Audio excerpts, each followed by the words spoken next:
তুরস্ক ও ইসরায়েলের মধ্যকার উত্তেজনা যেন প্রতিদিন নতুন রূপ নিচ্ছে।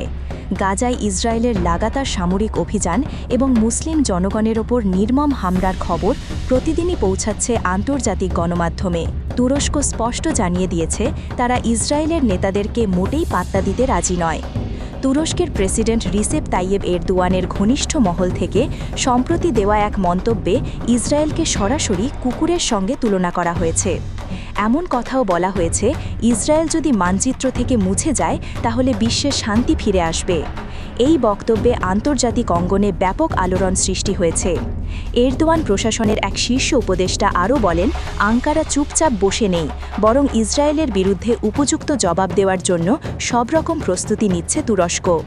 বিশেষ করে সাম্প্রতিক সময়ে গাজা পরিস্থিতি ও কাতারে বিমান হামলার পেছনে ইসরায়েলের হাত থাকার ইঙ্গিত পাওয়ার পর মুসলিম বিশ্বে উদ্বেগ ছড়িয়ে পড়েছে। ইসরায়েল বর্তমানে এমন এক অবস্থানে পৌঁছেছে যেখানে তারা যে কোনো দেশকে হুমকি মনে করলে সরাসরি সামরিক হামলা চালাতে পারে। আর এতে উৎসাহ দিচ্ছে যুক্তরাষ্ট্র, যারা এখনও পর্যন্ত ইসরায়েলের সামরিক পদক্ষেপকে এক প্রকার চোখ বন্ধ করেই সমর্থন জানিয়ে যাচ্ছে। কাতারের সাম্প্রতিক হামলার পর তুরস্ক আর আগের মতো আমেরিকার নিরাপত্তা প্রতিশ্রুতিতে ভরসা রাখতে পারছে না, বরং তারা বুঝে গিয়েছে নিজের নিরাপত্তা নিজেকেই নিশ্চিত করতে হবে। বিশ্লেষকরা বলছেন, ইসরায়েলের মতো একটি রাষ্ট্র যদি আগ্রাসন চালিয়ে যেতে থাকে তাহলে তুরস্কের মতো প্রভাবশালী মুসলিম রাষ্ট্রকে টার্গেট করাও সময়ের ব্যাপার মাত্র। ইতোমধ্যে ইসরায়েল সাইপ্রাসকে শক্তিশালী প্রতিরক্ষা ব্যবস্থা সরবরাহ করেছে, যা মূলত তুরস্কের জন্যই এক ধরনের বার্তা। এরদোয়ান প্রশাসন এই অবস্থাকে হালকাভাবে নিচ্ছে না।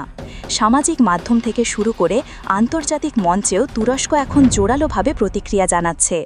উপদেষ্টাদের মাধ্যমে তারা স্পষ্ট করে দিয়েছে, যদি পরিস্থিতি হাতের বাইরে যায় তাহলে চুপ করে বসে থাকবে না তুরস্ক। বর্তমান পরিস্থিতি থেকে এটা স্পষ্ট, তুরস্ক আর ইসরায়েল শুধু রাজনৈতিকভাবে নয়, কৌশলগত দিক থেকেও মুখোমুখি সংঘর্ষের পথে এগোচ্ছে। আর এই উত্তেজনার আঁচ ইতোমধ্যেই ছড়িয়ে পড়েছে আন্তর্জাতিক রাজনীতিতে।